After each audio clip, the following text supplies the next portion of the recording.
జరుగుతూ ఉన్నాయి. అది ఒక శుభ సూచకం ఈ ప్రాంత ప్రజానికానికి అందరికి కూడా. అది దశాబ్దాల కాలం. అదే రకంగా మరి ఒకటి విషయం కూడా మీ ముందుకు తీసుకురావాలనుకుంటున్నాను మచిలీపట్నం ప్రజానికానికి అందరికి కూడా. మొట్టమొదటిగా నర్సాపురం నుంచి మచిలీపట్నం వరకు ఒక రైల్వే లైన్కి సర్వే శ్రీకారం చుట్టాం.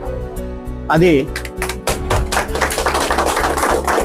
కోస్తా లైన్ అంటే మాట్లం, అలాగే బంటిమల్లు, అదే రకంగా పల్లెపాలెం, చిలకలపూడి తీసుకొచ్చి మనం మచిలీపట్నానికి కూడా కనెక్టివిటీ అయింది. సో ఇప్పుడు ఉన్నటువంటిది నర్సాపురం నుంచి భీమవరం వెళ్ళి, భీమవరం నుంచి గుడివాడ వచ్చి, గుడివాడ నుంచి మచిలీపట్నం అంటే దాదాపు చుట్టూ లాంగ్ డిస్టెన్స్ అయింది. సో పెడన నియోజకవర్గానికి కూడా రైలు మార్గం ఏర్పడిపోతా ఉంది.